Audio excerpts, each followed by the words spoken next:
Selamat pagi, jumpa lagi di Berita Padang bersama saya Afrin Meriana. Sejumlah berita aktual dan menarik akan kami sajikan untuk Anda. Berikut 3 berita utama pagi ini.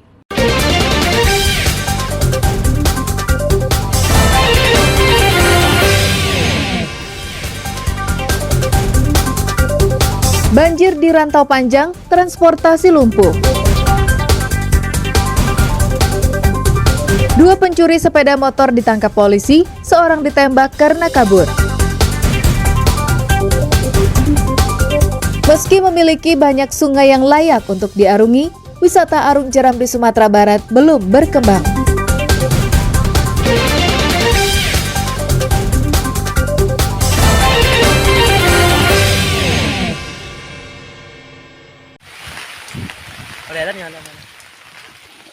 Tingginya intensitas hujan di Pasaman Barat menyebabkan terjadi banjir di Kampung Rantau Panjang, Kecamatan Sasa.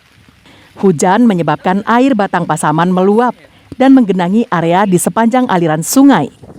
Ketinggian air bervariasi dari 60 cm hingga mencapai 1 meter. Kondisi paling parah terjadi di ruas jalan penghubung antara Rantau Panjang menuju Kampung Teluk Pagang. Di lokasi ini, ketinggian air sekitar 1 meter atau sepaha orang dewasa.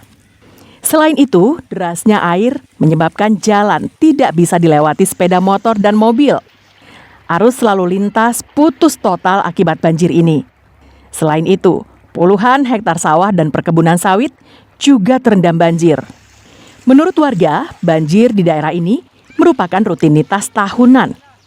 Setidaknya 3 kali dalam setahun, perkampungan mereka dilanda banjir.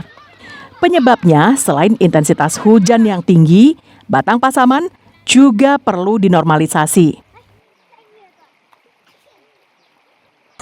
Kalau di sini Bu Rasuna hampir sekali 1 tahun itu ada 3 kali, 1 kali yang minimal. Kalau yang rawan tuh daerah di Tapiai itu Pak. Karena daerah Tapiai itu banyak kejadian lah. Banyak macam apa banget ini ya. Sekitar 115 keluarga di Kampung Rantau Panjang terdampak banjir. Untuk keluar dari lokasi banjir, warga harus naik sampan. Informasi dari BMKG, hingga akhir minggu ini, sebagian besar wilayah Sumatera Barat dilanda hujan dengan intensitas ringan hingga sedang. Sedangkan wilayah pesisir barat Sumatera akan diguyur hujan dengan intensitas sedang hingga tinggi. Safatul Ulum melaporkan dari Pasaman Barat.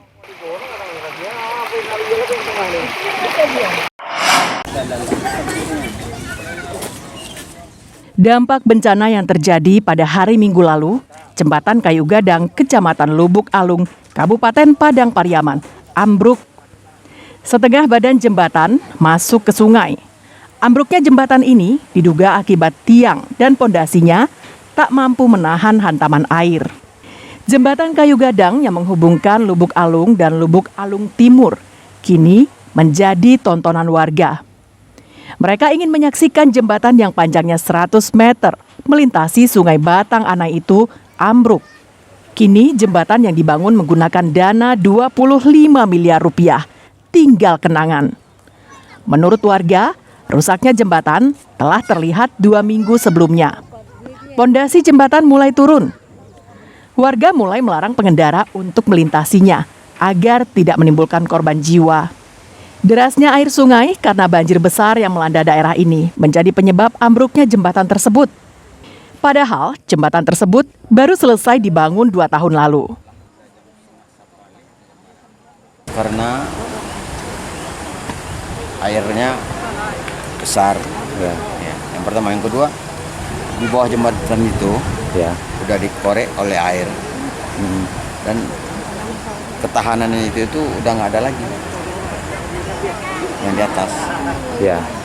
Jadi secara otomatis kemarin air besar, nggak tahu dibobol sama air.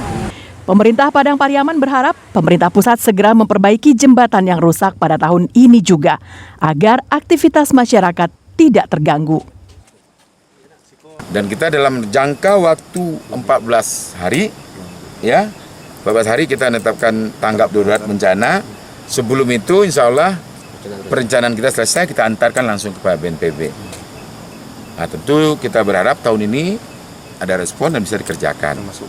Kini, bagi warga yang hendak bepergian dari daerah Lubuk Alung Timur harus menambah jarak tempuhnya sekitar 10 km dengan melewati jalur Buayan dan Kotoburua. Eki Rafki melaporkan dari Padang Pariaman.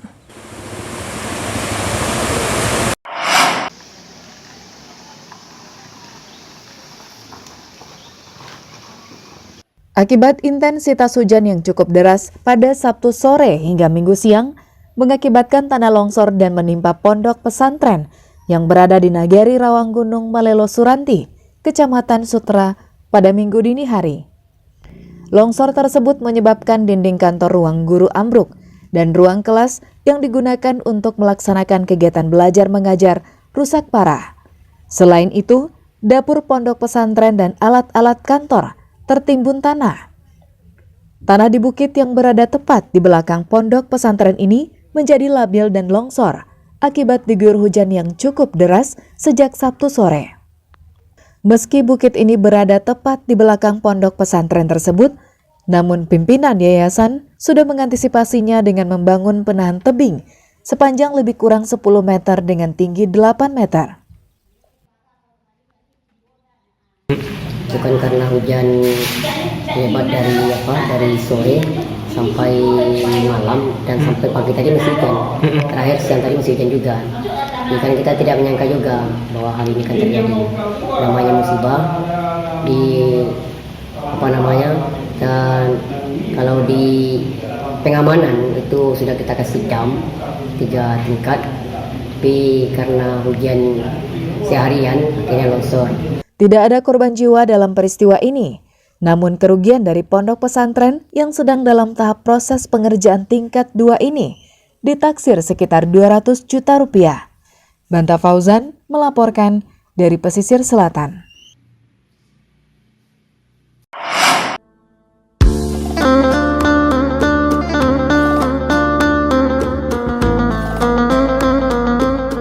Saat ini, Darmasraya memiliki sebuah masjid agung yang mampu menampung 10.000 orang.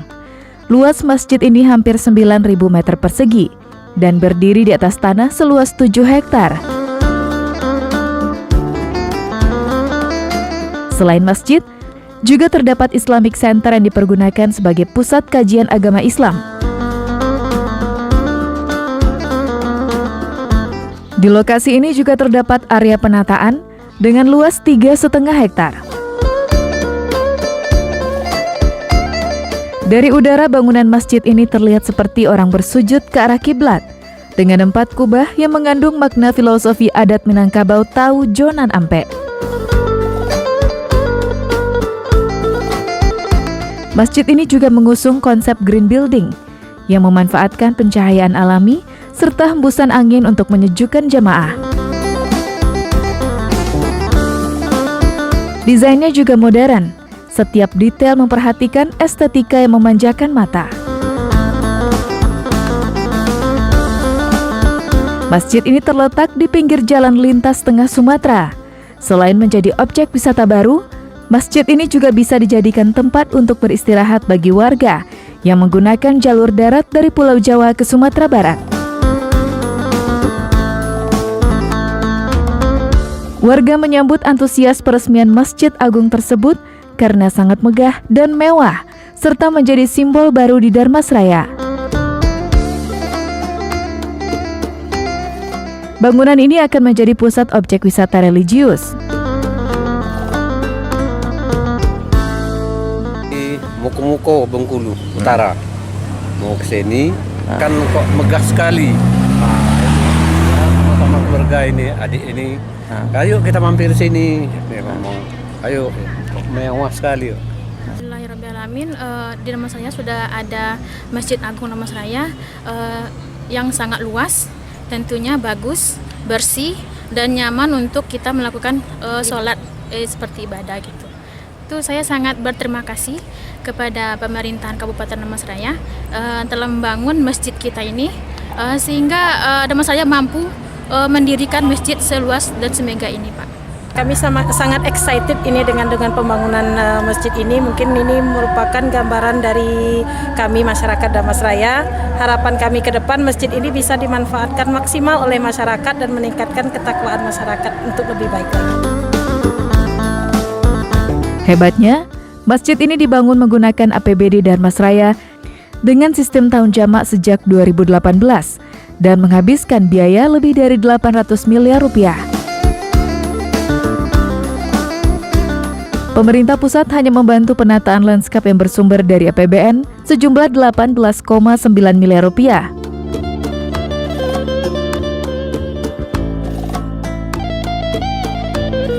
Dan ini suatu penghormatan yang luar biasa bagi masyarakat Damasraya dan Bapak Menteri atas nama Bapak Presiden untuk meresmikan Masjid Agung ini. Mudah-mudahan ini menjadi berkah bagi kita bersama. Amin. Penggunaan masjid ini diresmikan Menteri PUPR Basuki Hadi Mulyono. Eko Pangestu melaporkan dari Darmasraya.